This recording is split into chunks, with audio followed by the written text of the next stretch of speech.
Combien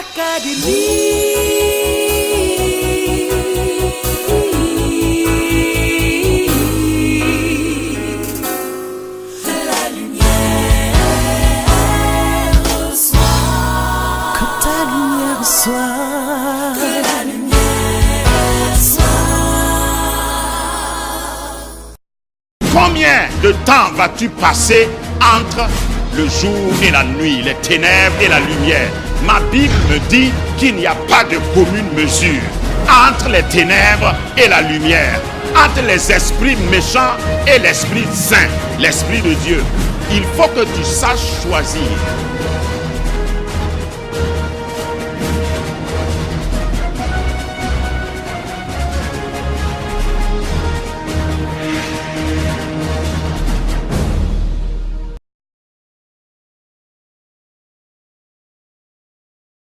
La Bible déclare que Dieu a tout créé par sa parole. La Bible déclare également qu'il soutient tout ce qu'il a créé par sa parole.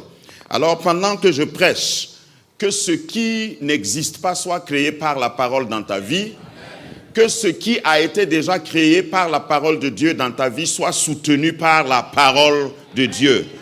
Elle est une parole créatrice. Elle est une parole qui est capable de tenir, de soutenir, de maintenir ce qu'il a créé. Il ne sert à rien de gagner si tu perds chaque fois ce que tu gagnes. Donc je prie que la parole de Dieu te fasse entretenir et soutenir ce qu'il t'a déjà donné. Certainement, tu as eu des promesses. Il y a des promesses qui se sont accomplies. Il y en a qui ne se sont pas encore accomplies dans ta vie. Je veux déclarer au début de ce message que c'est la parole de Dieu qui peut soutenir sa promesse et qui peut l'amener à accomplissement. Alors continue de marcher, de proclamer sa parole. Aujourd'hui, nous allons faire une longue lecture, ce n'est pas dans mes habitudes, mais la lecture que nous allons faire, c'est déjà le début du message, de la prédication. Donc sois attentif, je vais demander le concours de mon fils. Akpemado pour lire. Nous sommes dans 1 Roi chapitre 18. 1 Roi 18. Nous commençons au verset 17 et nous allons aller jusqu'au verset 39 par là. 1 Roi 18, 17 à 39. À peine Akab aperçut-il Élie qui lui dit: Est-ce toi qui jettes le trouble en Israël? Élie répondit: Je ne trouble point Israël, c'est toi au contraire, et la maison de ton père, puisque vous avez abandonné les commandements de l'Éternel et que tu es allé après les Baals. Fais maintenant rassembler tout Israël auprès de moi à la montagne du Carmel, et aussi les 450 prophètes de Baal et les 400 prophètes d'Astarté qui mangent à la table de Jézabel.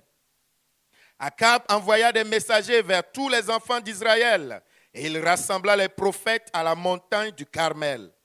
Alors Élie s'approcha de tout le peuple et dit: Jusqu'à quand clocherez-vous des deux côtés? Si l'Éternel est Dieu, allez après lui.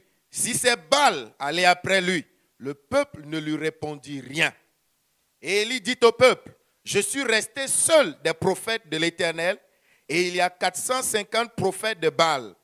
Que l'on nous donne 2 taureaux, qu'ils choisissent pour eux l'un des taureaux, qu'ils le coupent par morceaux et qu'ils le placent sur le bois, sans y mettre le feu.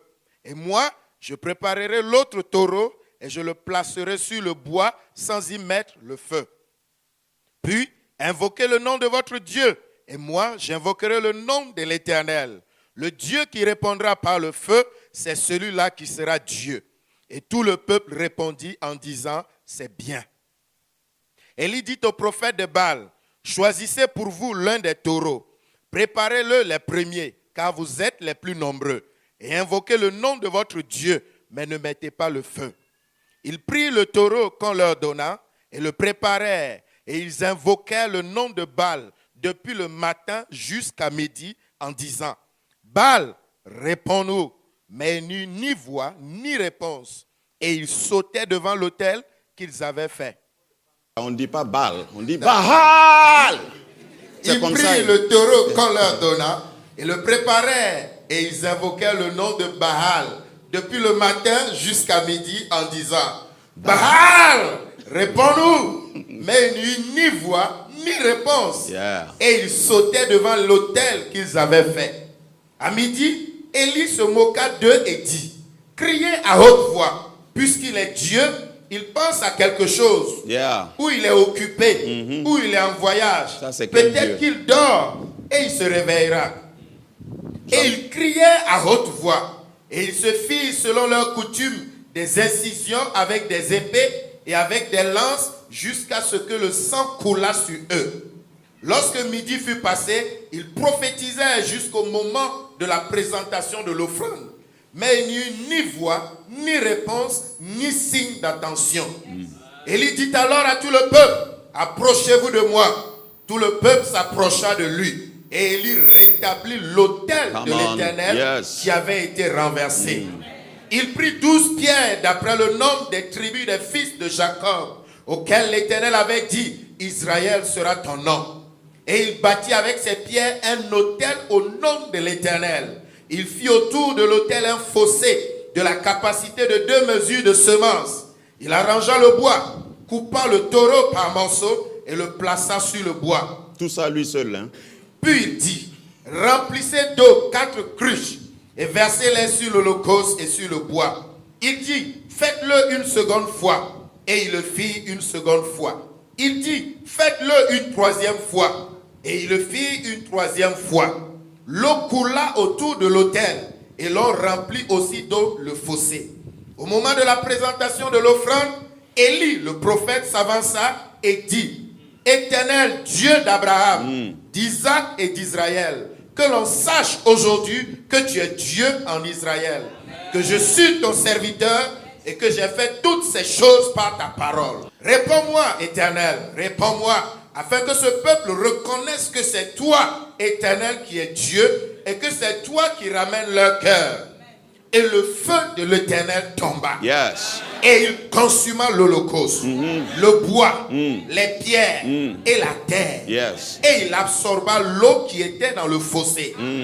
Quand tout le peuple vit cela, ils tombèrent sur leur visage et dirent, c'est l'Éternel qui est Dieu, c'est l'Éternel qui est Dieu. Amen. Acclame le Seigneur, l'Éternel est Dieu. Acclame-le fort. Alléluia. Amen. C'est un récit assez émouvant, assez évocateur et éloquent, parce que c'est quelque chose qui a changé le cours de l'histoire en Israël. Le mont Carmel est un lieu touristique aujourd'hui, c'est une attraction touristique. Le mont Carmel, c'est Haïfa, son nom est Haïfa aujourd'hui. C'est un lieu marqué par la présence du prophète Élie au 9e siècle avant Jésus. Et l'histoire relatée ici parle d'un événement solennel qui fait partie de ce qui est représenté comme une exception dans la nation d'Israël. Israël a toujours eu des prophètes, Dieu a toujours envoyé des prophètes et Élie est un des prophètes hors pair. Élie est un type de Christ, un des précurseurs qui annonçait le caractère de Jésus. Élie était différent. Ce prophète était différent. Son régime alimentaire était différent parce que c'était un prophète brut. Si tu rencontres Élie, le prophète Élie, il va te faire savoir que c'est l'Éternel qui est Dieu. Si tu discutes, il va te le démontrer. Si tu continues de discuter, il peut t'égorger. Voilà. C'est le seul prophète qui n'a pas peur. Il est un prophète radical. Et c'est ce prophète qui a ramené le cœur du peuple d'Israël à Dieu. Depuis plus d'une semaine, il y a une voix qui retentit en moi, disant qu'il faut dire à mon peuple, poser la même question que Élie a posée au peuple d'Israël. Voyez-vous, dans ce contexte, on n'avait pas affaire à des païens. C'était des Juifs connaissant et possédant la loi qui avaient reculé, rétrogradé et qui s'étaient mis avec des faux prophètes. Et il y avait un roi nommé Akab qui a épousé une reine, nommée Jézabel. Et c'est ce couple-là qui étaient les sponsors officiels des faux prophètes et des prophètes de Baal et d'Astarté. Lorsque le chef lui-même sponsorise les activités du diable, le peuple va se perdre. Plaise à Dieu qui nous donne des dirigeants éclairés, spirituels, consacrés. Plaise à Dieu que sur cette église, il y ait toujours un homme à la tête, une femme à la tête qui craint l'Éternel, qui indique la voie à suivre. Ce qui s'est passé est dramatique parce que Dieu regardait, et vous savez, quand Dieu va descendre pour corriger, faire quelque chose pour les hommes, il choisit toujours un homme. Peut-être que dans ta famille, il y a des aînés. Peut-être que dans ta lignée, personne n'a vraiment servi Dieu. Et je prie qu'à travers ce message, il y ait un réveil en toi. Pour que même si tu es minoritaire, comme dans le cas d'Élie, tu sois celui qui va tenir tête à toute ta génération, à toute ta famille, pour dire, ne clochez pas des deux côtés. Si je dis que j'entendais une voix, c'est cette voix-là. De demander au peuple de Dieu, combien de temps allez-vous toujours clocher des deux pieds?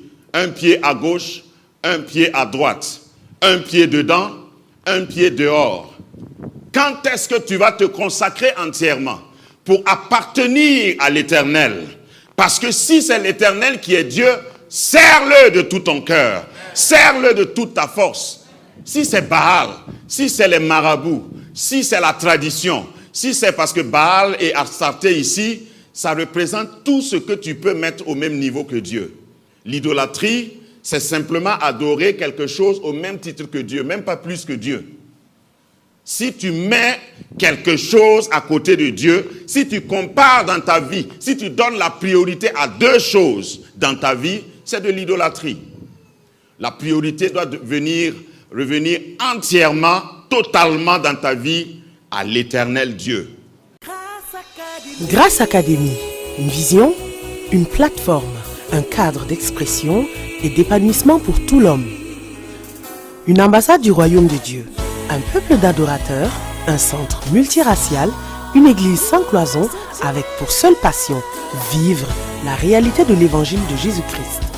Grâce Académie, une voix prophétique et une vision pour sa génération. Situé à Ouaga 2000, à 700 mètres de l'ambassade des États-Unis, côté Est. Grâce Académie.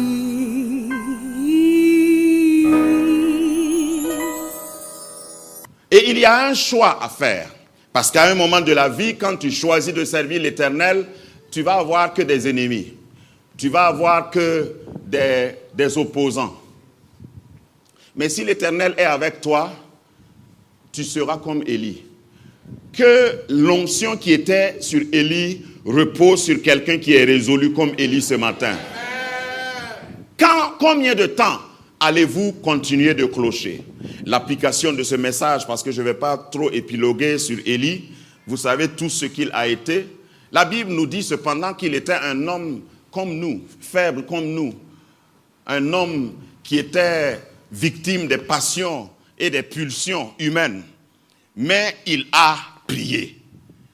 Élie était un homme de prière. Si on pouvait dire quel est le secret d'Élie, c'était un homme de prière. Quand ça chauffait en ville, il se retirait dans la campagne et il priait. Il se mettait en face du Seigneur, de l'Éternel, comme nous l'avons vu ici. Il dit, il faut que tu m'exauces. Il ne faut pas que ta foi soit sans preuve. Il y a des gens qui croient au Seigneur, ils le confessent, mais il n'y a rien. Il n'y a pas de preuve. Il faut que ta foi soit démonstrative. Il faut que tu puisses dire, je crois en Dieu et je le démontre. Tu le démontres par ta conduite, tu le démontres par tes actions, tu le démontres surtout dans les temps de confrontation et de crise. Que le problème qui se dresse devant toi, tu dises à tout le monde comme Élie a dit, approchez-vous de moi. Je vais vous montrer quel est le Dieu que je sers. Je vais vous démontrer que Dieu, l'Éternel, est Dieu et en dehors de lui, à côté de lui, il n'y a aucun autre Dieu. C'est des Élie d'aujourd'hui que Dieu cherche. Élie a fait son temps.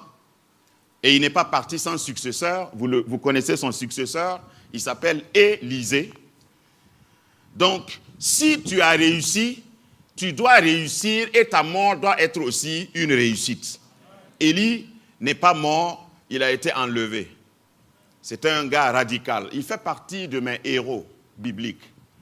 Parce que marcher avec Dieu jusqu'à la fin de sa vie, et puis lorsqu'il sentait que sa fin approchait, il causait avec son fils Élisée plutôt, en disant, tu peux rester ici, parce que là où je vais là, je ne sais pas si je vais revenir. L'Éternel m'envoie à Bethel, l'Éternel m'envoie à Jéricho, l'Éternel m'envoie à Gilgal, etc. Et la fidélité d'Élisée a fait qu'il a suivi Élie jusqu'à son enlèvement. Et quand il allait être enlevé, la Bible dit qu'il y a une limousine qui est descendue du ciel. Je ne sais pas s'il avait le numéro, il a dû composer le numéro. Une limousine est descendue, il est entré et son fils Élie l'a vu partir. Élisée, pardon. Et il disait, mon père, char d'Israël et sa cavalerie. Et il a disparu dans les nuages. Quelle belle façon de finir la vie. Quelle belle façon de mourir. Il y en a qui croient qu'il n'y a pas de belle mort, mais moi je pense que ça c'est une belle façon de partir. Partir et les gens crient toujours ta victoire. Char d'Israël et sa cavalerie. Je voudrais annoncer à quelqu'un qui a aussi une grande foi, peut-être une foi qu'on peut appeler une foi troublante, stupide, comme moi, radicale, que ta fin va être proclamée comme une victoire. Tu ne vas pas finir dans l'échec. Tu ne vas pas finir dans des larmes. Ceux qui te verront partir ne vont pas pleurer, mais vont célébrer ton départ. Mon père, ou bien ma mère, char d'Israël, combattant de l'Éternel, servante de l'Éternel et sa cavalerie. Dieu veut susciter des Élis aujourd'hui. Ce qui empêche les Élis de se manifester aujourd'hui, c'est la compromission, c'est le syncrétisme. Souvent installé même par la hiérarchie, installé par un certain Akab et Jézabel. Akab représente la compromission, Jézabel représente la corruption. Akab, c'est ce roi qui gouvernait, qui était au courant d'Élie, parce que au temps de l'Ancien Testament, pour chaque roi, il y avait un prophète. Si vous lisez les prophètes, que ce soit Ésaïe, que ce soit Élie, que ce soit Jérémie, ils avaient accès direct au palais. Oh, je prie en deuxième position qu'il y ait des prophètes encore aujourd'hui qui osent entrer dans les palais. Il faut que Dieu suscite parmi nous des Élis. Des Élis qui n'ont pas peur. Mais Akab avait une femme que lui-même ne pouvait pas maîtriser. Parce que si vous lisez l'histoire de Jézabel, vous savez que Jézabel était une sorcière patentée. Elle n'avait pas pitié. Si elle te dit tu vas mourir, tu risques de mourir. Mais s'il n'y a pas de Élie, je voudrais qu'il y ait au moins des Jean-Baptiste. Pour dire, comme Jean-Baptiste a dit à Hérode, parce que les deux personnages, je n'ai pas le temps, sinon j'allais faire le parallèle entre les deux personnages. D'ailleurs, il est dit de Jean-Baptiste que Dieu lui donnera l'esprit d'Élie. Quand Jean-Baptiste aussi, dans son temps, entrait dans le palais d'Hérode. Et c'est Jean-Baptiste qui a dit à Hérode qu'il était un tombeau, qu'il était corrompu. Et Jean-Baptiste a perdu sa tête à cause de son engagement, de son intégrité. Lui, il n'a pas connu une bonne fin. Je ne peux pas dire ça. Parce qu'il n'a pas su choisir à qui s'attacher. Je l'ai souvent dit ici, ma pensée sur la mort de Jean-Baptiste, ça m'a troublé, je vous assure, pendant plusieurs années. Et je demandais, Seigneur, pourquoi tu laisses quelqu'un comme Jean-Baptiste mourir de cette façon? Parce que Jean-Baptiste n'a pas su faire la transition. Et c'est peut-être un point que je vais insérer, quoique ce ne soit pas prévu dans mes notes. Il faut savoir à qui t'attacher. Si tu connais ta source, si tu sais l'église qui te bénit, si tu connais l'homme de Dieu qui est ta bénédiction, celui que Dieu a envoyé vers toi, ne te sépare pas de cette personne, ne te sépare pas de cette place. Regardez, tout l'appel de Jean-Baptiste consistait à préparer le chemin pour l'arrivée de Jésus. Maintenant, Jésus vient, au lieu que Jean-Baptiste arrête et le suive, lui aussi il continue parallèlement son ministère. On le voit encore aujourd'hui. Il y a des gens qui sont appelés pour être à côté d'autres personnes. Que ce soit dans l'entrepreneuriat, dans le monde de l'entreprise, que ce soit dans le monde administratif, que ce soit dans le ministère, il y a des gens qui sont appelés pour servir à côté d'autres appelés. Leur ministère consiste à soutenir, à aider, à accompagner quelqu'un qui a été établi à un certain niveau. Ça ne veut pas dire que leur appel est inférieur à l'appel de leur supérieur. Parce que Dieu récompense la fidélité, pas le titre. Que quelqu'un dise Amen. Amen. Maintenant, Jean-Baptiste se trompe complètement. Jésus a commencé son ministère. J'ai toujours pensé que si Jean-Baptiste était censé, comme il devait l'être, il devait être le plus ancien de l'église de Jésus-Christ et frère. Pendant que Jésus marchait, Jean-Baptiste, comme il était plus vieux que Jésus, devait être parmi les disciples comme conseiller spécial. Je crois que quand Jésus est venu, ça devait être l'apogée du ministère et de l'appel de Jean-Baptiste. Mais il a préféré continuer. Ne te trompe pas de destination. Ne te trompe pas de lieu. Ne te trompe pas d'appel. Ce message a pour but d'interpeller quelqu'un, pour lui dire ce matin qu'il ne faut pas clocher de part et d'autre. Le mont Carmel est toujours là, c'est une montagne qui existe encore, comme un témoignage pour avertir l'Église sur le syncrétisme. Mélanger le vrai et le faux. Être à la frontière des deux. Vouloir s'entendre avec le diable, danser avec lui la nuit, le samedi soir, et venir danser avec les anges le dimanche matin. Ce n'est pas possible. Même si tu as réussi à le faire, à faire ce camouflage, à faire ce mélange jusqu'à maintenant, je suis une voix qui retentit ici pour te dire attention. Tu dois t'arrêter et te réorienter parce que ta vie ne t'appartient pas. Je ne comprends pas certains chrétiens. Et c'est pourquoi Élie a dit, quand est-ce que vous allez... Je ne vous oblige même pas à servir l'Éternel. Si vous pensez que c'est Baal et Astarté, allez vers lui. Parce que ce qui dérange, je crois, le cœur de Dieu, c'est quand un chrétien, après toutes sortes de bénédictions, après toutes sortes de réponses, après toutes sortes de manifestations, après toutes sortes de grâces reçues de Dieu, toutes sortes de messages, il continue de tituber. Tu ne peux pas compter sur lui. Quelqu'un qui cloche de part et d'autre, il est indécis. C'est un malheur si tu l'as comme collaborateur. C'est une détresse si tu dois compter sur lui. Parce que tu ne sais jamais quand est-ce qu'il va aller de part et d'autre. Dieu veut des chrétiens sincères. Oui, je sais qu'une prédication comme ça n'est pas à la mode. Les gens viennent à l'église pour entendre, oui, la grâce de Dieu nous suffit. Il suffit de croire au Seigneur. Il suffit de lui faire confiance. Vous savez, Dieu est lent à la colère et il est riche en bonté. Et il y a des gens qui continuent de venir à l'église juste pour calmer leur conscience. Pour pouvoir dire lundi à leur service, hier j'étais à l'église. Combien de temps vas-tu passer entre le jour et la nuit, les ténèbres et la lumière? Ma Bible me dit qu'il n'y a pas de commune mesure entre les ténèbres et la lumière. Entre les esprits méchants et l'Esprit Saint, l'Esprit de Dieu. Alors tu as un choix. Je ne sais pas, peut-être qu'à partir de maintenant, tu ne vas plus m'aimer comme tu m'aimais avant. Mais je vais prêcher ce message jusqu'à la dernière goutte. Il faut que tu saches choisir. Il faut que tu prennes une décision ferme. Une décision ferme par rapport à tes fréquentations, une décision ferme par rapport à tes habitudes, une décision ferme par rapport à ce que tu fais. Tu ne peux pas adorer les idoles et Dieu en même temps. Tu ne peux pas faire un traité de paix avec le diable et vouloir aussi la protection de Dieu. Il faut que tu choisisses. Je voudrais te dire qu'il n'y a pas de juste milieu. Il y a des chrétiens qui se croient assez équilibristes et ils veulent rester au milieu. Je m'entends bien avec tout le monde. C'est que tu es déjà par terre.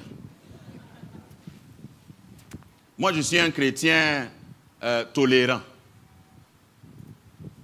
Et ce qu'ils appellent tolérance, c'est permettre le péché et dire, bon, c'est toi qui fais ça, moi je ne fais pas, mais ça ne me gêne pas, tu peux continuer. Parce qu'il y a des niveaux de foi. Regardez, ce que Élie a fait, c'est une démonstration d'intégrité et de radicalité. Il y a des gens dans leur vie chrétienne, ils disent, ah, moi je ne pêche pas. Le péché, je n'aime pas le péché. Le péché, je ne vais pas toucher. Mais comme toi, tu n'es pas comme moi, tu peux faire. Et ils sont à côté et ça ne les gêne pas. Ils sont à côté de quelqu'un qui blasphème et ça les fait rire. Ils sont à côté de quelqu'un qui parle mal de Dieu, qui parle mal des pasteurs et ça les fait rire. Ils disent, vraiment, toi aussi. Ah, tu dis tout, hein? Vraiment. Ça, c'est déjà la compromission. Ils ont un copain qui trahit sa femme, qui vient lui rencontrer et parler de comment il a trahi sa femme et ça lui fait rire. Ils ont une femme qui feinte, qui trahit son mari et ils sont copines et ça la fait rire. Et ils continuent de marcher ensemble. Il dit, oh, au fait, nous sommes ensemble, mais, oh, pardon, il ne faut pas faire ça, c'est pas bien. Je te comprends, comme tu n'es pas merca. Mais ça, c'est pas bien. Ne fais plus ça, c'est pas bien. Tu vas faire souffrir ton mari. C'est pas bien. Il faut être gentil. Ça, c'est la compromission. Tu es déjà atteint par le syndrome d'Akab. Je sais qu'il y a pire que Akab, c'est sa femme. Elle tue même. Akab ne tue pas, mais il synchronise avec le péché. Il est saint, mais il croit qu'il peut être dans la fréquence du péché, écouter Dieu et écouter Baal. Si vous lisez toute l'histoire, Akab a dédié des hauts lieux. C'est pourquoi je dis qu'il sponsorisait le péché. Il sponsorisait l'idolâtrie dans son pays. Gare à celui, en tant que chrétien, qui va sponsoriser le mal dans sa famille. Tes enfants veulent faire quelque chose, tu sais que c'est mauvais, tu dis vraiment, les enfants d'aujourd'hui, là, comment on va faire? Bon, attention, hein, faut pas exagérer. Même si vous allez pécher, péchez un peu. Tu es un Akab. Et il n'y a pas de place pour toi dans le royaume. Il n'y a pas de place pour un idolâtre dans le royaume. Même si tu chantes bien à l'église. Il y en a qui chantent bien à l'église, qui chantent bien aussi dans le monde. Tu n'as rien fait d'exceptionnel. Tu connais la loi de Dieu. Tu as des prophètes comme Élie dans ta nation que tu reconnais comme prophètes, mais tu as aussi recruté des prophètes de Baal et d'Astarté dans ton royaume. Rebâtir, restaurer, réparer.